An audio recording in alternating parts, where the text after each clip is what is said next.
Many Europeans have been very supportive of you, especially during your years of house arrest and your fight for freedom and democracy and human rights. A lot of this audience is also deeply disappointed with your failure to call out the acts of murder, torture and rape in your country, and particularly the Rohingya minority. Would you condemn that now? And there's also very limited access for the media to the area where these atrocities are taking place. Will you take measures to give free access to the media so that they can independently corroborate what has been reported by the people who are the victims of this oppression? Thanks. I'm not quite sure what you mean by saying that we have not been at all concerned with regard to the allegations of atrocities which have taken place in the Rakhine. We have been investigating them, and we have been taking action. Now, for example, you mentioned just now the question of media access.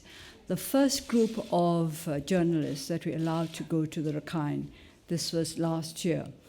I do not know if you're aware of the fact that among the people they interviewed, there was one Muslim villager, who said that atrocities had not taken place in his village. That was all he was saying, that in his village, none of the alleged atrocities have taken place. And 2 days later, he was beheaded by an extremist group who said that he had been collaborating with the authorities. I'm trying to give you an understanding of the difficulties that we have to face. This was just a simple interview with the media. He wasn't saying anything more than that atrocities had not taken place in his village. And you do not know of this incident. We did publicize it, but people are not interested. We have to think of all the communities concerned. So the second group of journalists we sent also came up with the same problem. One single journalist asked one villager about what had happened.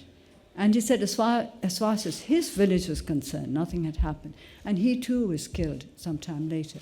So you have to be aware of the difficulties that we face, the dangers that we face in coping with a situation where two communities have been distrustful of each other for decades and decades. Actually, the problems in the Rakhine go back to the 18th century. We are not going to be able to resolve them overnight.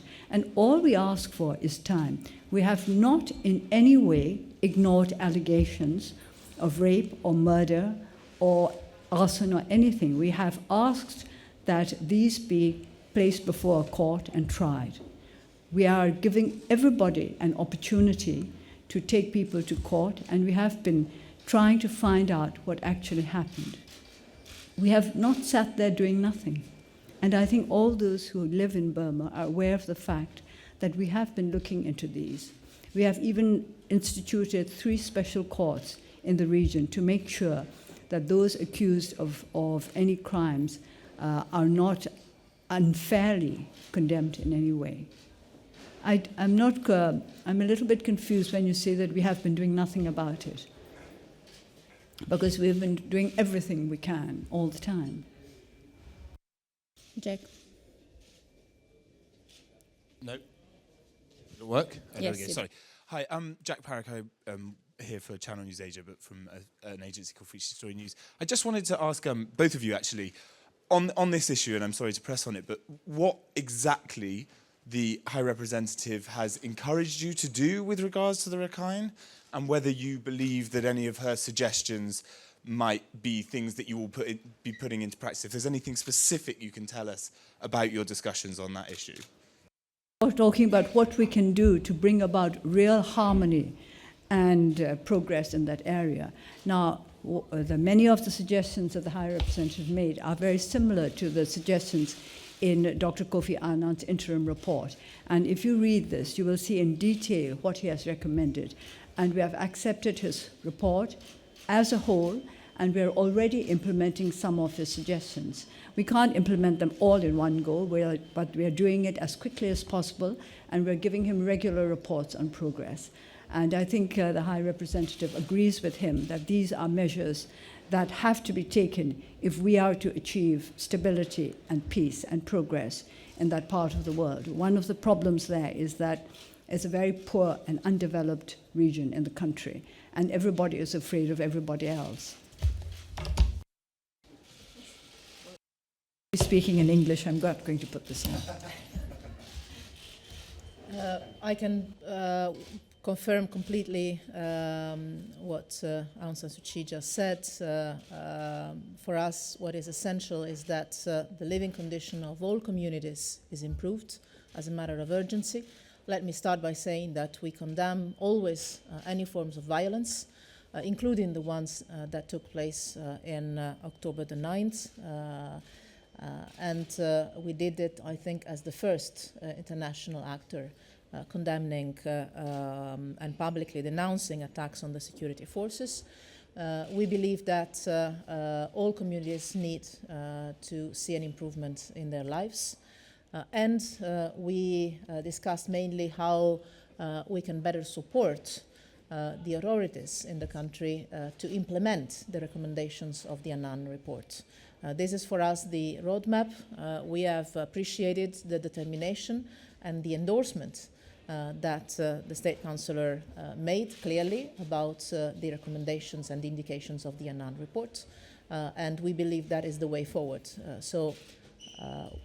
The matter of the fact is that we are ready to support, and we discussed practical ways in which, including through humanitarian aid, the European Union can help and support the full implementation of the measures indicated in the report.